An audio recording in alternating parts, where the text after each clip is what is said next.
Absolutely autism.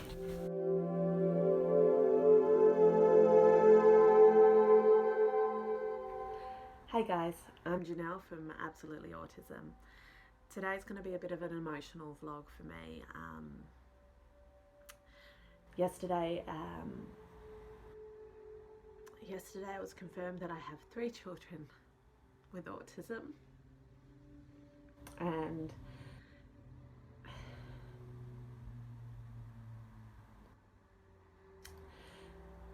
I've been spending the 2 days processing it, understanding what that means.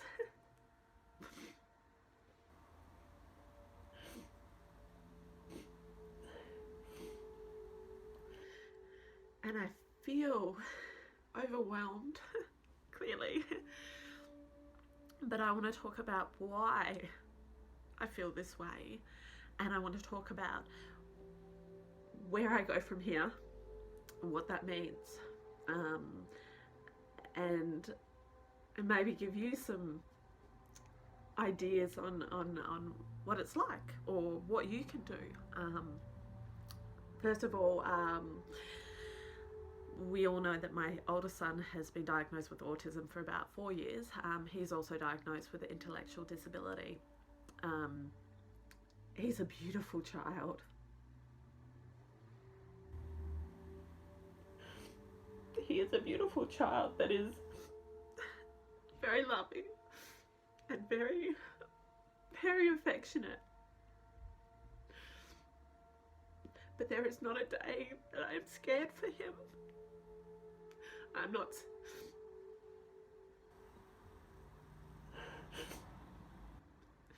not sure what world he's growing up in and how accepting people are of him.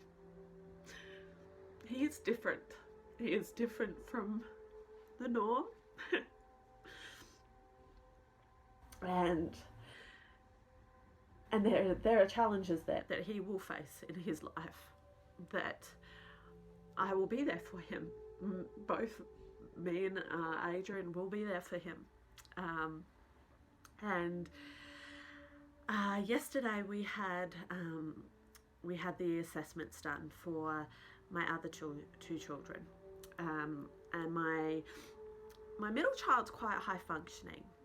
We always thought he struggled with anxiety. We thought there was something there. You know, he's had quite a few challenges and a few different differences that, you know, he has a close group of friends, which I'm glad he does. They're great friends to him, and I hope he is to them as well. But he would go from 0 to 10 in seconds, and we were at a loss. We didn't know. We thought just extreme anxiety. But then there was other things that started to show. And as a lot of us know with high functioning kids with autism, they hide the characteristics quite well. And he's now, I should know, he turned 6. He turned 6 just recently, and he's also a loving, inquisitive boy. Just wants to know everything, questions everything, over questions things, over examines things, to the point where he makes simple things complicated, which is hard. It's hard because once he gets to that point where he can't figure it out and trying to simplify it becomes really difficult for him. And so there's a challenge there. And as he gets older, the world will become very different to him, where he might not be able to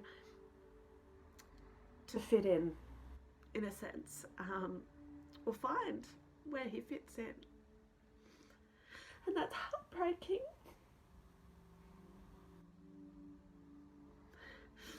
And then there's my youngest son, who's turning 4. he aspirated as a kid, and so he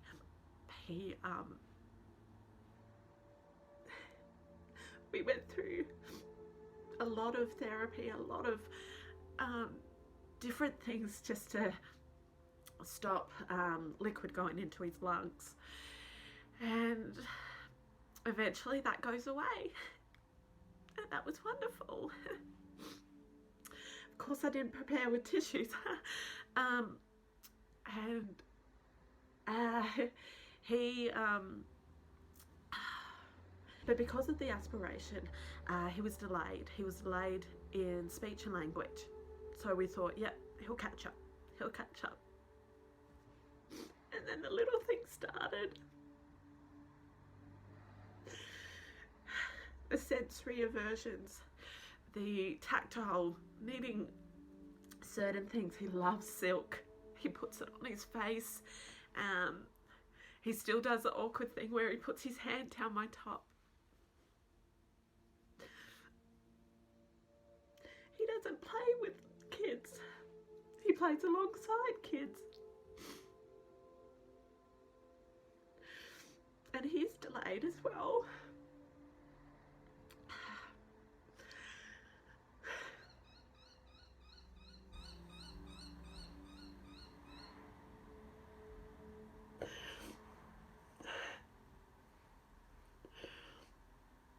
So why am I crying?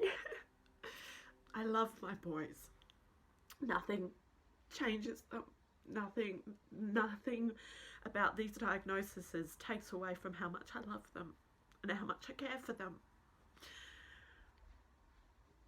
But there is this feeling of, how am I going to be the person that they need when they're so different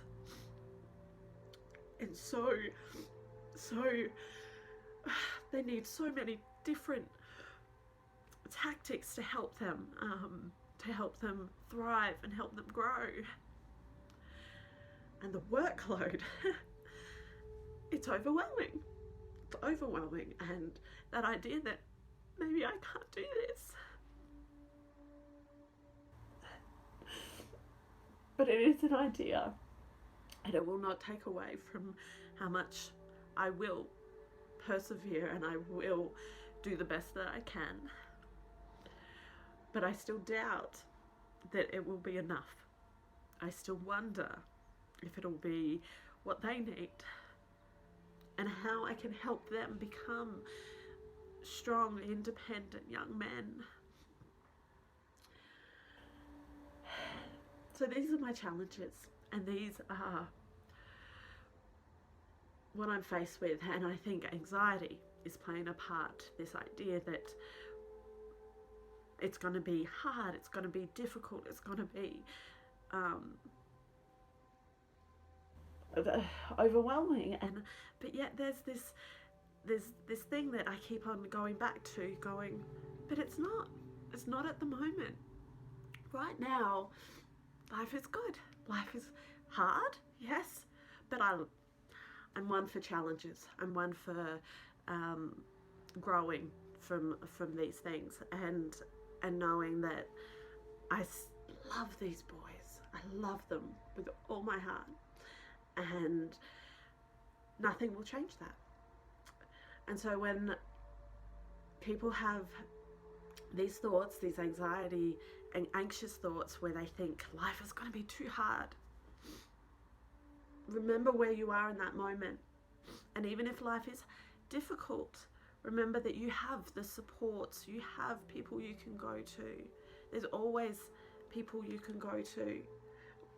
Maybe you don't have family or friends. Maybe you are alone, a single parent. But there is organisations, there's people like us who know what you're going through, who you can talk to, who you can reach out to, who you can ugly cry with. But in saying that, I want to take you on my journey. I want to take you on my journey of knowing what it's like. 3 children with autism, and what things that I put in place to make this work. Because we will make this work. As difficult as these challenges are, we need to face them, and we need to face them together. We need to help people become aware of what it is to have a child with autism, and it's not that we find them extremely difficult to work in our world. It is that our world is extremely difficult in working with them, and we need to change that. We need to change that thought. We need to change the way that people see disability. So now that I've had my ugly cry and I've talked to you about what I'm going through at the moment, come and watch our journey. We are a group of mums who talk about our challenges and tactics and things that we do to make life easier. And we hope that you can follow us and get awareness and spread the word. We need to spread the word.